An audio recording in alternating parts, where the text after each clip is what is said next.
அவளிவநல்லூர் என்கிற கஷேத்திரத்தை அடைகின்றார். அவள் இவள்னு சொன்னதுனால ஒரு குருக்கள் இருந்தார் அந்த கோயிலில். இந்த குருக்களுக்கு 2 பொண்ணு.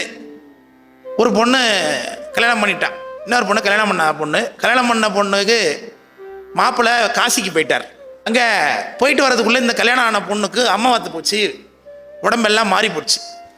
மாப்பிள்ளை காசியாத்திரை போயிட்டு திரும்பி வந்த உடனே மனைவியை பார்த்தார், நல்லா இல்லை உடனே என் மனைவி இவதான்ட்டான். குழந்தையால பார்த்து இவதான் என் மனைவின்ட்டான். உடனே குருக்கள் தவிக்கிறார், என்ன பண்ணுறதுன்னு தெரியலையே, என் மனைவி இவதான் அப்படிங்கிறான், ரெட்டை பொண்ணுங்கிறதுனால.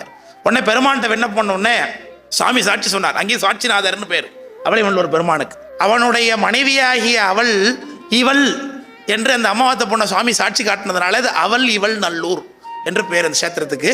அந்த கஷேத்திரத்தில் அப்பர் சுவாமி தேவாரம் ரொம்ப அழகானது. 11 பாடல்லையே ராவண கர்வபங்கம் சொல்லுவார்.